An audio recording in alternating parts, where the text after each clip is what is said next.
dyan, huwag magpapahuli. Pag-usapan ni bakbakan. Isang malaking laban na naman ang mapapanood ng sambayanang Pilipino dahil ang itinuturing na susunod sa yapak ni Manny Pacquiao ay magbabalik sa ring.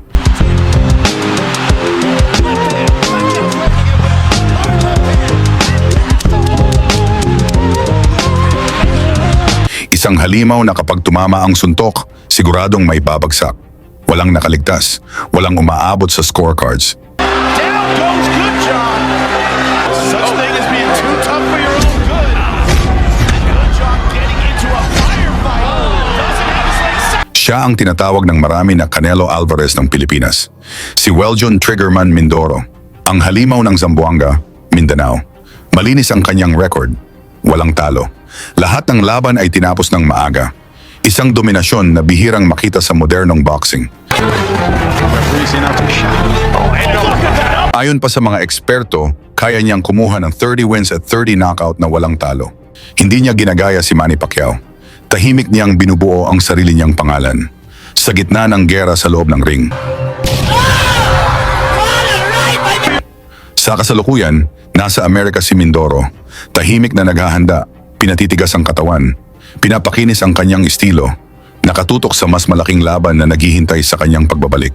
Sa muling pag-akyat niya sa ring, makakaharap niya ang Indonesian champion na si Willem Rake, isang veteranong mandirigma na may napakahabang karanasan. Ngunit hindi ito simpleng laban. Isa itong rematch, isang paghihiganti para kay Rake matapos siyang pabagsakin ni Mindoro sa kanilang unang paghaharap. Upang mas maunawaan ang tunay na bangis ni Mindoro, balikan natin ang ilan sa pinakamapanganib niyang knockout. Top 1, may isang undefeated na prospect mula Mexico, si Jaime Munguia, na itinuring na future world champion. Ngunit sa unang sandali pa lamang ng laban, tinapos agad ni Mindoro ang sagupaan sa sunod-sunod na mabibigat na suntok. From Munguia, but Yeah, Munguia almost landed a good shot there. oh,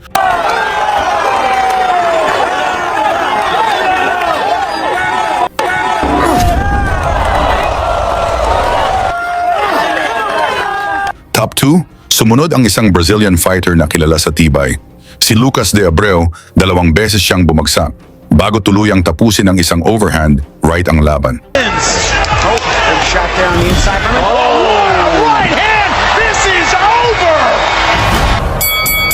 Lang naging bakbakan. Mindoro, the fighter from the Philippines.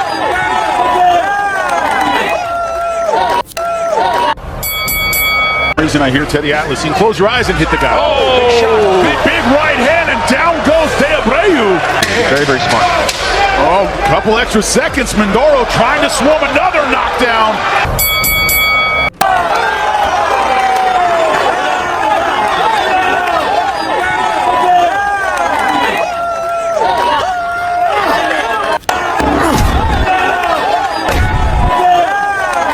Down the inside.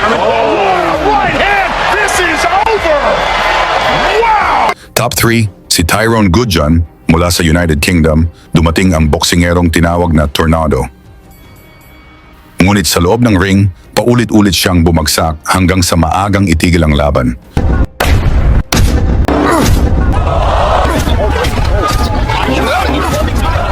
o ng lona. Shot from Mindoro. Down goes Good John. Such thing as being too tough for your own good. Good John getting into a firefight. Doesn't have his legs set. Top 4, isang future world champion ng Japan, si Mao Tameda. Punong-puno ng kumpiyansa dahil pinsan ito ni Inoue, nagbanta pa itong patulugin si Mindoro. Pero hindi na pinatagal ng Pinoy halimaw ang laban. Ngunit mabilis siyang pinabagsak ni Mindoro at matapos ang laban ay kinailangang dalhin sa ospital upang mailigtas ang buhay. Sa middleweight division.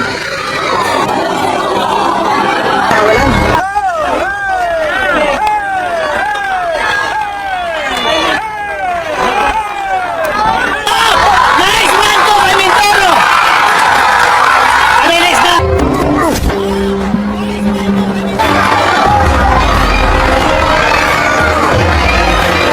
Nice body by Mindoro. Follow by your uppercut. Nice body by Mindoro. Follow by your uppercut. Oh! What a right by Mindoro! 5. Isang Australian champion naman na si Joel Camilleri, isang IBA champion na nagmula sa 13 na sunod-sunod na panalo. Mainit ang panimula ng laban, parehong malakas ang pinakawala ng dalawang fighters. Title at 75 kilogram middleweight. Two accomplished operators in a man wearing the black trunks and with gold is the undefeated professional John Mindoro. 14 fights, 1 draw, 13 wins, all of them coming inside the distance. Last two contesting outside of the Philippines, his last contest of the United States, where he introduced the KO of the year candidate in July against Tyler Buchon, getting him out of there in the second round of a contest scheduled for 8. As for Joel Camilleri, lefts, but he said that's behind a low-held guard, an identical 74.65 kilograms. Marching laterally both left and right, Camilleri. John Mindoro seems to hit him against the ropes, bringing square and nearly the power driving right foot. Ngunit nang maramdaman ang bigat ng kamao ng Pinoy, unti-unting nagbago ang laban. Umiiwas na si Camilleri makipagsabayan. Good right hand to the body, followed by left hook upstairs from Camilleri. Good right hand to the body, followed by left hook upstairs from Camilleri. But then Mindoro backing his man across the ropes with a forward foray, but keeping his composure under fire and answering the single was Camilleri. Looking to end that little coming together with a right upper. He said that the pressure that he will bring with his elusiveness, his ring craft and variety will just render Mindoro to a straightened figure, and then he'll start looking for the KO. He's possessed of that barroom brawl of a blow from Mindoro. Couldn't quite find the range as he walked his man down, but Camilleri landing with the inside of the glove, and then an altogether cleaner right hand, and another one from Camilleri, followed by that, walking beautifully off the rope as Mindoro tried to respond with a right uppercut of his own. But he's walked back across the ring by Camilleri, who is just neutralizing that. Two going the 10-round distance, so 8 rounds for this Asian title won't hold any fears for him. Asian title won't bulldoze this man back to the ropes and land with a right cross. For him, very dynamic man. Mula sa mga solidong patamaan ni Mindoro, inawat ito ng referee at binilangan si Camilleri. Camilleri remain responsible, but now he's beginning to be teed off upon by Mindoro. It didn't count. So, referee Valery Pastuhov stepping in with a standing count after hooks and uppercuts began to crash home. So far, he's taken a standing count back into the breach. Step from Mindoro. Steps that he's got his man going. He's wrestled him down to the canvas. That gives him some. Isang malinis na tama, tumama ang malalakas na suntok ni Mindoro. Bumagsak ang kampeon, ngunit nakatayo pa ito at lumaban. Count of the round. Seconds. Camilleri on the ropes above our commentary. Dito na tinapos ni Mindoro ang paghihirap ni Camilleri kung saan inawat na nag-referee ang laban. At sa gabing iyon, kinuha ni John Mindoro ang titulo. At mismong si Manny Pacquiao pa ang umakyat sa ring upang magbigay ng papuri kay Mindoro. Top 6, ito ang unang paghaharap ni Mindoro at Willem Rake kung saan pinabulagta ito ng ating Pinoy at naisugod pa sa ospital. Round 1, parehong maingat, parehong may lakas. Sinusukat ni Mindoro ang distansya kung paano patamaan itong malaking kalaban.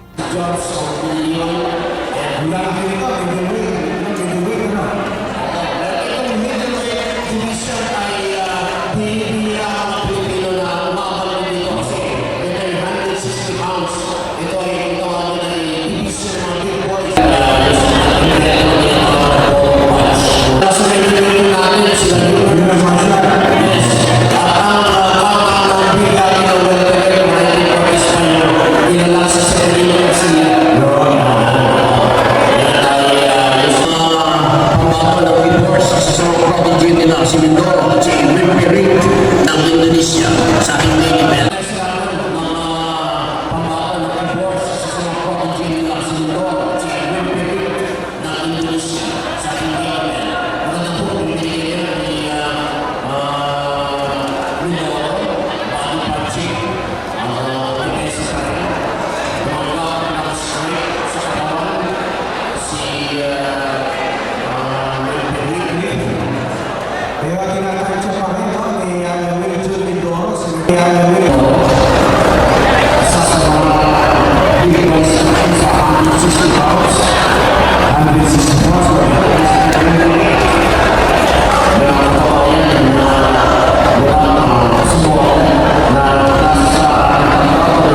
Thank you.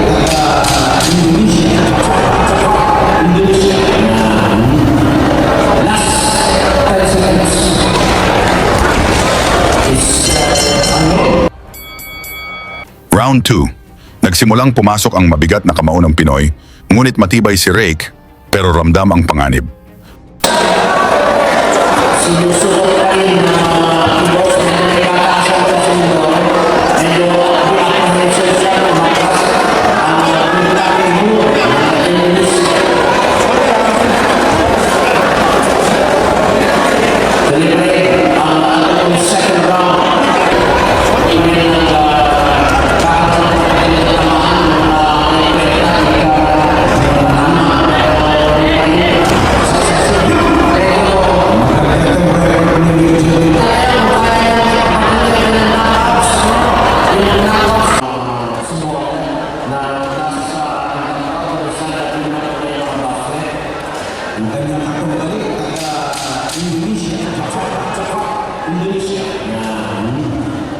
last 10 seconds.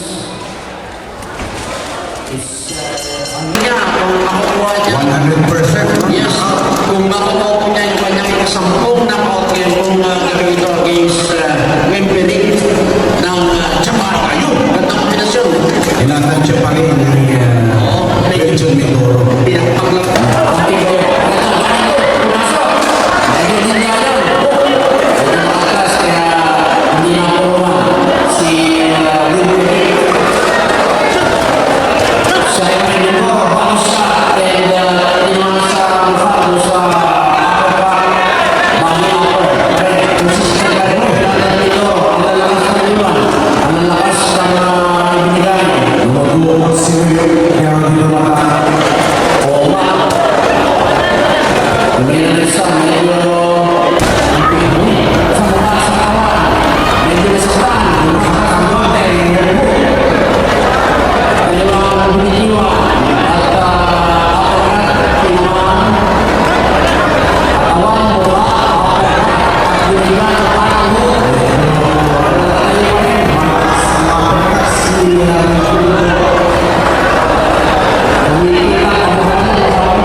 Round 3. Dito na sumabog ang bangis ng halimaw ng Mindanao.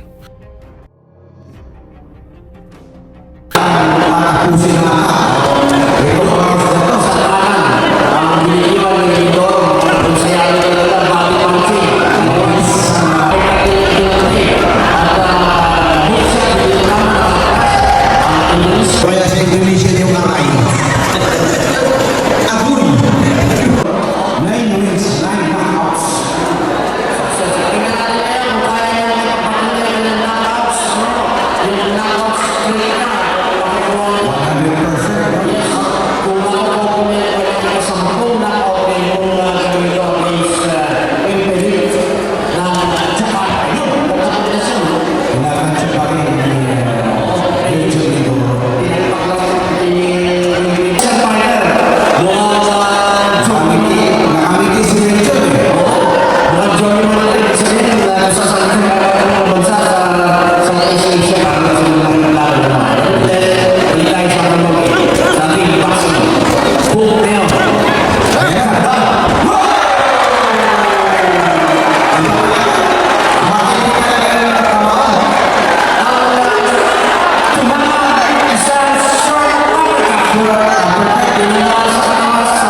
Mula sa solidong patama ni Mindoro, bagsak si Rake na tahimik ang mga fans dahil hindi na gumagalaw ang kalaban.